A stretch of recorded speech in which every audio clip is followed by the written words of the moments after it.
नमस्कार दोस्तों, स्वागत है आप सभी का। आज इस वीडियो में हम बात करेंगे नासा के DC-8 फ्लाइंग लेबोरेटरी के बारे में, जो दुनिया का ऐसा लार्जेस्ट एयरक्राफ्ट है जिसे एयरबोर्न साइंस मिशंस के लिए डिज़ाइन किया गया है।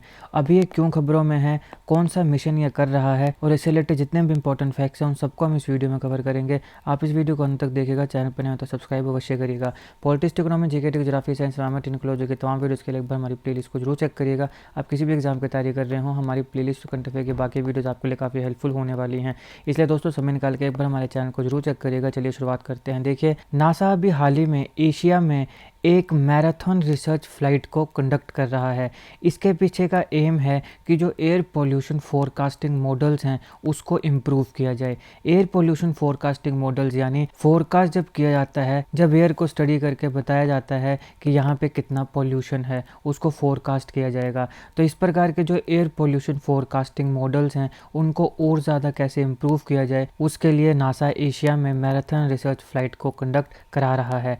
अब देखिए, ये जो फ्लाइट है ये करेगी क्या, एयर पोल्यूशन के जितने भी सोर्सेज हैं और उनका बिहेवियर क्या है, उनसे रिलेटेड जो भी इंफॉर्मेशन है, जो डाटा है, उसको कलेक्ट करेगी, ताकि पब्लिक के लिए, जनता के लिए जो वार्निंग सिस्टम है, यानी जब जनता को वार्न किया जाता है कि यहाँ पर इतना पोल्यूशन है, उतना पोल्यूशन है, उस वार्निंग सिस्टम को और ज़्यादा अच्छे से इन्हेंस किया जाए, ताकि एक्यूरेट इन्फॉर्मेशन जो है वो जनता को पहुँचे किसी भी एक पर्टिकुलर जगह की, कि वहाँ पे कितना एयर पोल्यूशन है। हर साल एयर पोल्यूशन की वजह से पूरी दुनिया में लाखों लोगों की डेथ होती है, लाखों लोगों को अपनी जान गंवाने पड़ती है। अब इसमें जिसका यूज़ किया जाएगा वो है नासा की DC-8 फ्लाइंग लेबोरेटरी।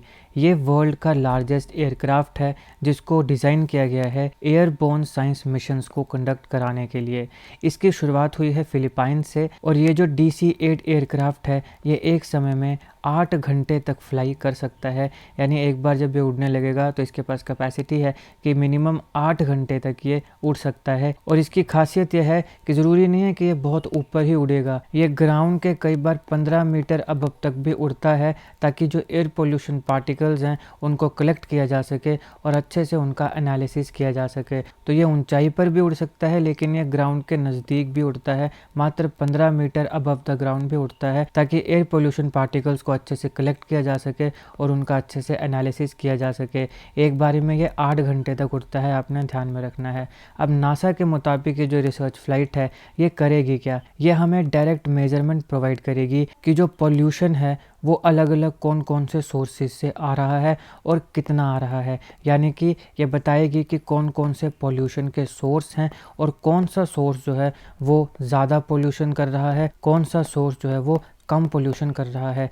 ये सोर्स को भी बताएगा और ये क्वांटिटी भी बताएगा कि कौन सा सोर्स कितना पोल्यूशन कर रहा है, किस सोर्स का कितना कंट्रीब्यूशन है। तो ये डायरेक्ट मेजरमेंट जो है वो ये रिसर्च फ्लाइट हमें प्रोवाइड करने वाली है। अभी जो डाटा कलेक्ट किया जाएगा ये काफ़ी क्रिटिकल है, इंपॉर्टेंट है एयर क्वालिटी फोरकास्टिंग मॉडल्स के लिए, जो कि पोल्यूशन की जो वार्निंग्स हैं और जो पॉलिसीज़ हैं उनको इन्फॉर्म करेगा, उनको और ज़्यादा सुदृढ़ बनाएगा। जनता जनार्दन को अच्छे से पता चलेगा कि पोल्यूशन कितना है, और जब सोर्स पता चलेगा और ये पता चलेगा कि कौन सा सोर्स कितना पोल्यूशन कर रहा है, किस सोर्स का कितना कंट्रीब्यूशन है, तो हमारी जो गवर्नमेंट्स हैं उस हिसाब से फिर वो अपनी पॉलिसीज़ बना सकती हैं। अभी तक जो हमारे पास एयर क्वालिटी फोरकास्टिंग मॉडल्स हैं वो सिर्फ और सिर्फ ग्राउंड और सैटेलाइट डाटा तक ही सीमित हैं। यानी जो ग्राउंड और सैटेलाइट डाटा है उनसे हमें जो इन्फॉर्मेशन मिलती है उसी से ये फोरकास्टिंग की जाती है। लेकिन अभी इस प्रोजेक्ट के माध्यम से हमारी जो फोरकास्टिंग है वो सैटेलाइट्स के माध्यम से और ज़्यादा अच्छी होगी और ज़्यादा इन्हेंस होगी। तो DC-8 जो है वो इस प्रकार के जो गैप्स हैं उनको फिल करने का काम करेगा, और सैटेलाइट डाटा की जो इंटरप्रिटेशन है वो उसको अच्छे से इम्प्रूव करने का काम भी करेगा। एयर, ग्राउंड और स्पेस, इन तीनों से जो डाटा मिलेगा उसको कलेक्ट करके कंबाइन किया जाएगा और फिर उसके माध्यम से एक ज़्यादा एक्यूरेट फोरकास्टिंग मॉडल तैयार किया जाएगा। DC-8 रिसर्च फ्लाइट जो है ये 8 के पैटर्न में मूव करती है। यानी इस प्रकार से ये जो भी डेंसली पॉपुलेटेड एरियाज़ हैं फिलीपाइंस के, मैंने आपको बताया कि इसकी स्टार्टिंग कहाँ पे हुई है, फिलीपाइंस में, तो इस प्रकार से 8 की शेप में ये जो डेंसली पॉपुलेटेड एरियाज़ होते हैं वहाँ पे मूव करती है, ताकि ज़्यादा से ज़्यादा इन्फॉर्मेशन जो है उसको कलेक्ट किया जा सके। अब इसके साथ साथ नासा की एक स्मॉलर गल्फ स्ट्रीम जेट है जो कि 3 डायमेंशनल पोल्यूशन डिस्ट्रीब्यूशन मैप को क्रिएट करती है, जो फर्दर DC-8 का जो डाटा है उसे कॉम्प्लीमेंट करती है। अभी इसकी शुरुआत कहाँ पे हुई है? फिलीपाइंस में, मगर आने वाले समय में ये फ़्लाइट साउथ कोरिया, मलेशिया और थाईलैंड में भी चलेगी। और ऑब्वियसली क्योंकि यहाँ पे एशिया में ये प्रोजेक्ट हो रहा है तो नासा और एशियन गवर्नमेंट के बीच में कोलैबोरेशन भी देखने को मिल रही है। बिना कोलैबोरेशन के तो ये परफॉर्म किया ही नहीं जा सकता है, क्योंकि फिर यहाँ पे इंटरनल सिक्योरिटी की भी बात आ जाती है कि ऐसा हो सकता है कि इन फ्लाइट्स के माध्यम से आप हमारी जो कुछ इंटरनल सिक्योरिटी की कुछ डाटा है उसको ना लीक कर दें या वो आपके तक ना पहुँच जाए। तो ऑब्वियसली यहाँ पे कोलैबोरेशन की ज़रूरत है। जो भी एशियन गवर्नमेंट कोलैबोरेट करने के लिए तैयार होगी नासा के साथ, उसी एशियन कंट्री में ये प्रोजेक्ट होगा। तो यहाँ पे नासा और एशियन गवर्नमेंट के बीच में कोलैबोरेशन भी हमें देखने को मिल रही है। अभी तक फिलीपाइंस में ये हो रहा है, आने वाले समय में साउथ कोरिया, मलेशिया, थाईलैंड जैसे देशों में भी ये हमें देखने को मिलेगा। एशिया में इसकी शुरुआत इसलिए हुई क्योंकि पूरी दुनिया में जितने भी डेथ्स होती हैं एयर पोल्यूशन की वजह से, उसमें 1/3 1/3 जो डेथ हैं वो सिर्फ़ और सिर्फ एशिया में होती हैं। इसलिए ये शुरुआत एशिया में हुई और एशिया में ये फिलीपाइंस में हुई। फिलीपाइंस की अगर हम बात करें तो वहाँ पे 1 लाख लोगों में 100 डेथ्स, 100 लोगों की मृत्यु होती है एयर पोल्यूशन में। ये दर है, ये रेट है एयर पोल्यूशन की वजह से डेथ्स की फिलीपाइंस में। तो यहाँ से आप समझ सकते हो कि एयर पोल्यूशन एशिया में और फिलीपाइंस में, टू बी वेरी स्पेसिफिक, कितनी ज़्यादा डेथ कॉज कर रहा है। ये रेट काफ़ी हाई है। अब इस फ्लाइट का जो भी डाटा होगा वो 1 साल के बाद पब्लिश किया जाएगा। तो जब भी इसको पब्लिश किया जाएगा तब मैं दोबारा आपको इसके बारे में जो डाटा है, जो इन्फॉर्मेशन ये लेकर आया है उसको मैं पूरा आपको बताऊंगा। तो इसलिए आप हमारे चैनल को ज़रूर सब्सक्राइब कर लीजिएगा।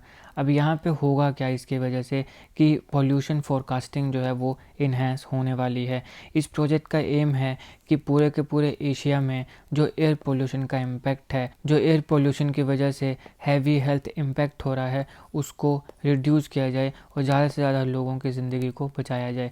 ये इसका एनालिसिस था। अब नासा के और भी काफ़ी प्रोजेक्ट्स खबरों में रहते हैं, जैसे कुछ टाइम पहले डार्ट एक नासा का प्रोजेक्ट है, वो काफ़ी खबरों में था। तो इसको मैंने अच्छे से अलग वीडियो में कवर किया, इसको जरूर देखेगा, लिंक मैं डिस्क्रिप्शन बॉक्स में दे दूंगा। बाकी इसरो भी काफ़ी खबरों में रहता है। आप सब जानते हैं चंद्रयान 3, आदित्य L1 काफ़ी खबरों में थे। इन टॉपिक्स को मैंने एनिमेशन के माध्यम से अच्छे से अलग वीडियोज़ में कवर किया है, ज़रूर देखेगा। तीनों वीडियोज़ के लिंक आपको डिस्क्रिप्शन में मिल जाएंगे, चंद्रयान 3, आदित्य L1 और डार्ट। अगर आपको वीडियो अच्छी लगी हो तो लाइक करिएगा, शेयर करिएगा।